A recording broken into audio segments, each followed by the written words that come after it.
Good afternoon students. बेटे आज मैं आपको हिंदी व्याकरण में समास समझा रही हूँ। ये 9th क्लास के लिए ए कोर्स 9th क्लास के लिए और 10th क्लास बी कोर्स में भी समास है। तो अब देखिए बेटे, समास क्या है। समास का अर्थ है संक्षेपीकरण। ठीक है, क्या है? समास का अर्थ है संक्षेपीकरण। दूसरा मुख्य बिंदु है इसका, सामासिक क्रिया से बने शब्द को समस्त पद कहते हैं। कभी कभी आता है ना कि समस्त पद हम किसे कहते हैं, तो क्या करेंगे, सामासिक क्रिया से बने शब्द को समस्त पद कहते हैं। अब तीसरा इसमें मुख्य पॉइंट है बेटे, समास में दो पद होते हैं, एक होता है पूर्व पद और एक होता है उत्तर पद।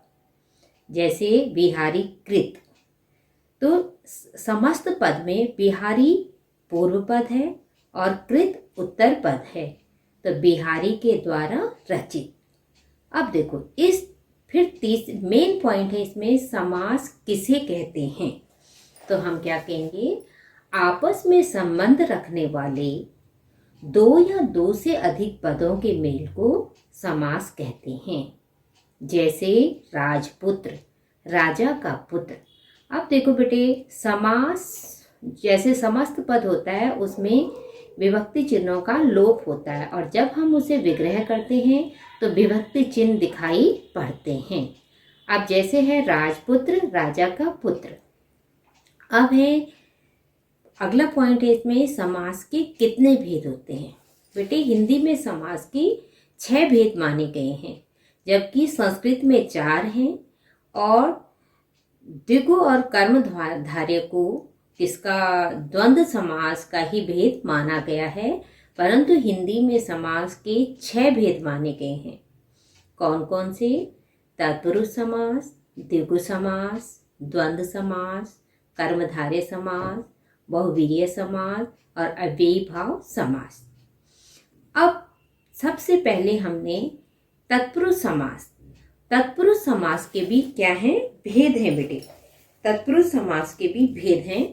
कितने भेद हैं तत्पुरुष समास के? यहाँ ये शुरू होता है कर्म तत्पुरुष, चिन्ह है इसका को। करण तत्पुरुष, चिन्ह है इसका से या द्वारा। संप्रदान तत्पुरुष, चिन्ह है इसका के लिया या को देने के अर्थ में। अपादान तत्पुरुष, से या पृथक अलग होने के अर्थ में। संबंध तत्पुरुष, का के की। और अधिकरण तत्पुरुष में क्या आएगा? में और पर। तो अब देखिए बेटे, हमने अब सबसे पहले हम कि तत्पुरुष समास किसे कहते हैं।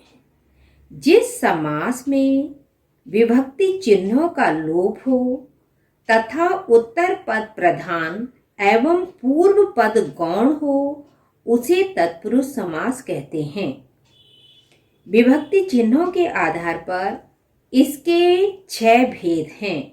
अब देखो, जैसे बच्चे हम कहते ना, कर्ता ने कर्म को करण से, संप्रदान के लिए अपादान से या अलग, संबंध का के की, अधिकरण में पर ये कहाँ से शुरू होगा? कर्म तत्पुरुष से। ठीक है बेटे, अब तक इनके बारे में मैं अगले वीडियो में आपको समझाऊंगी। आज इस वीडियो में इतना ही बता रही हूँ, इतना आप ध्यान से अपना समझ लें। थैंक यू बच्चे।